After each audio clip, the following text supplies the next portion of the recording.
เบาแต่เก่าข้าวหลังอัศจรรย์ได้นอเราให้ดังกองฟ้าเสียงเจ้ามาคอยอยู่คอยสิเราเต้นโทนมอนคอยพอผู้ยายโอ้ยเสียงเจ้าร้อยไปไกลขึ้นตะวันตันฟ้าเชิญกองปะยา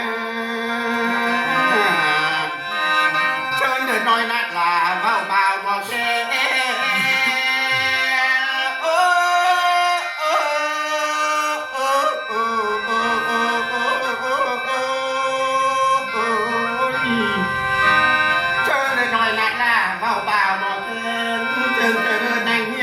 กันพาคือเจ้าตั้งจะมาจากต้านกันพาข้ามผู้นั่งคาแน่เลยลูกได้พอเรียบร้อยผู้เฒ่าตะแตงหาฟองละน้องลูกลาตึงเชิญบ่าวไทยโมเท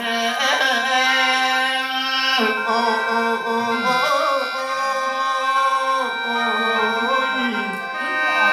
ใส่แน่เลยกูบ้าสิคอยจ้อมสิคอยลำสิคอยลำโอ้ยสายตาดำพวกเก่ากังคอยบอกขอจากเจ้าสำเงินล้ำกำพานั่นก็สร้างตาม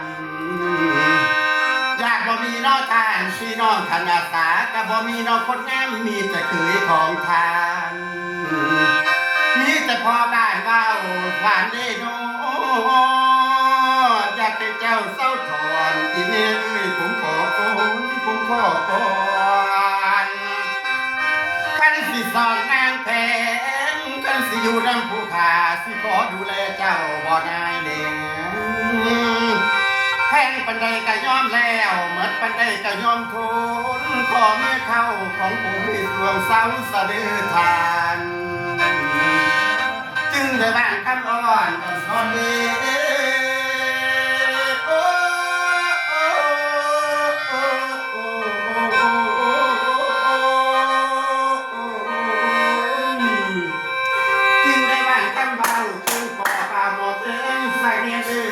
ถึงมาจุ่มดอกข้างบ้านคำดอกยังเล้งกูได้แต่งอาสาแต่พญาโพยก่อน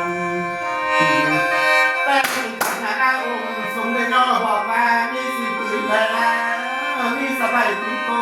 ค่อยตอนบ่อนายเห็นร่มสะตอดนวลแก้มผู้สิตอนผู้สิลำ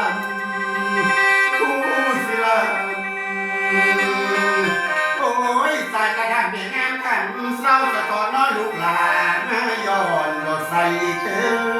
นเจ้าได้มาแอลฟอนเบ้ากองใส่ละคนคอยสิจัดทำร้อนเจ้าพญาตอนเจ้าแสงกำพาบอกผ้าเสาเราละสมบอกผ้ามวลบ่เมียนไหนลูกหลานคอยสิผ้าเจ้าหูคอยสิควรเล่นเชิญกองลูสนุมมาก่อนเพียงหน้าว่าก่อคุณครูบาเพิ่นกะมาแต่งนั่งแต่งตามเมื่อเตียงบ่ได้เป็นกำพร้าน้อยลอยเวินจะลอยเวินโอ้ยคอยได้เชิญเพิ่นมาสมบัญชาปากเราตัวเจ้ามีสนมลูกหลานมีมากมายลายหน้าพร้อมพันดอกน้ำกันอัศจรรย์ได้หน้านางใส่ลายหน้าโปรนคือเสียงลานสิคอยคอนควายเป็นสีสิคอยคอนเอาเจ้าบ่ได้ลาบ่ได้ลาปรากมีมนต์ในลงมาสมสัญญาปากเล่าเจ้าคอยคอยอยู่บ่ไม่เจ้าคอยคอยอยู่บ่ไม่สายใจ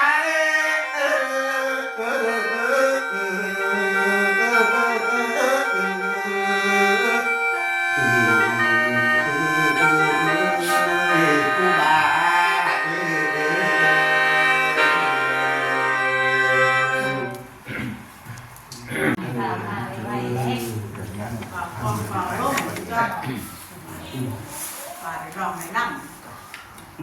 สิพาไปเรียนไปมวนดอกเนาะ แม่ เบิ่งแต่ทุนมีแต่พี่น้องมาหมดที่หมดแต่บ่ได้เป็นกำถามทุกปัญหาได้เนาะ